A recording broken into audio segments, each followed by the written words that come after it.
In today's video, I am going to be breaking down Lance Stephenson and his basketball shooting form. He is, of course, making a massive comeback, and he has a really nice shot. So let's get down and let's check him out.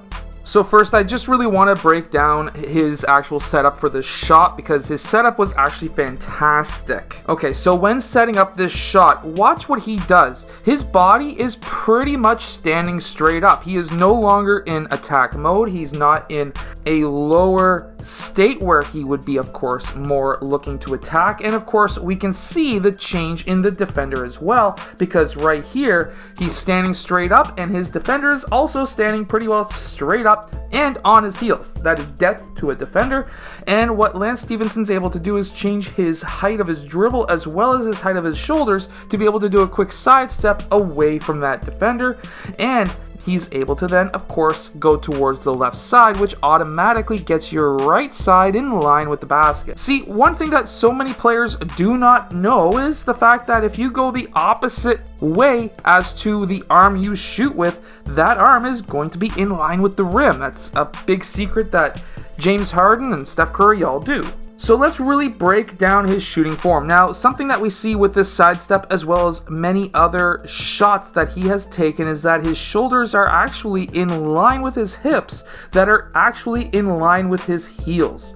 Usually you would want to have your shoulders over your knees, over your toes. He doesn't shoot like that, however, but he does get his feet in line with the rim, same as his hips, and his shoulders are pretty well towards the rim as well. Of course, not all players are going to be able to shoot like this and be pretty well squared up. This is an old style shooting that they would normally teach when I was a kid.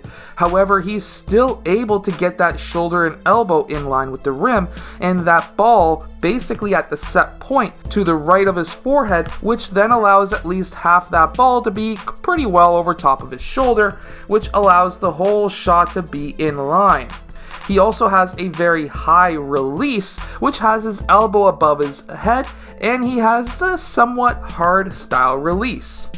When he goes up for his shot, however, he does swing or sway his feet towards the basket. However, his upper body stays in the same location. This is actually very important because that sway of the feet will give you more power as long as you keep them somewhat together, and his body is not really drifting anywhere. It's staying exactly where he took that shot from.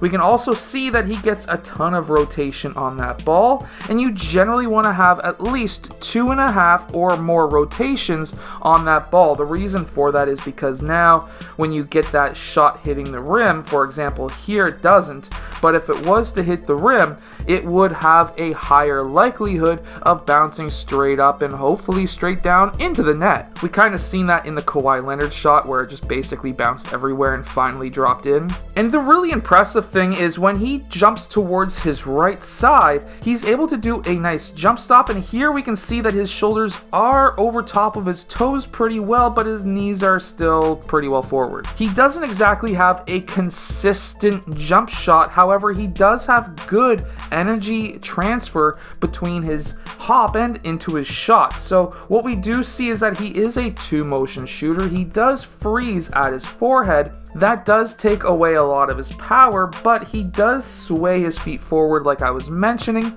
and he does not have a thumb flick, which makes sense because whenever you've got your elbow or your shoulders pretty well and hips pretty well straight forward towards the basket, and your elbow and shoulder are also pretty well straight towards the basket, you would not want to have a thumb flick. That would be detrimental to your shot. And we can also see from this angle that his hands are in pretty well perfect locations. He obviously has his right hand underneath the ball. However, he has about half of his hand above the imaginary half line of the ball.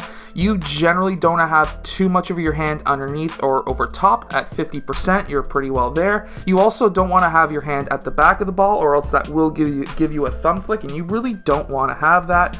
You want to generally have your hand, half of your hand above half the ball and half of your hand on the bottom of the ball. like this, and you generally want it to be on the front quarter as well. Essentially, you are making a T with your thumbs without your thumbs attaching. And then we can see that he doesn't exactly have a ton of gap between his palm and the ball. You don't want to have too much gap, but you don't want to have no gap either. And we can see that he really does have a really nice flick as well. We can see that his fingers actually bend really far backwards, which is surprising. Some players have a lot stiffer of a finger, but he has a soft release generally when he goes towards the right side, and more of a hard release like an MJ shot when he goes towards the left side. It's something that I've noticed, and it's kind of interesting. And we also can't deny that those guitar dances are amazing. And then the transfer going up into his shot, he generally brings the ball from his gather, which is about there, all the way up into his set point, which is really good. And again, we do see that nice high release. Now we do see some inconsistencies with his shooting form. For example, when he sometimes shoots, he has his shoulders and hips in line with his heels and his knees really far forward, while other times, especially when he goes towards the right side, his shoulders will be more farther forward over top of his toes, but still his knees are still basically in front of that imaginary line. Does that make a difference for him? No, he seems to be shooting really well in Indy. I think that's just because he's in a situation that works extremely well for him.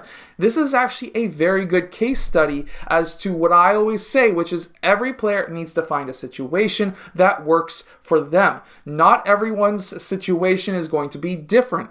I know that some players cannot stand the way I coach because I'm too soft of a coach. I don't really yell. However, some players will perform better with coaches who are cursing and swearing. That's just the name of the game. Everyone is different. You just need to find a situation that works for you.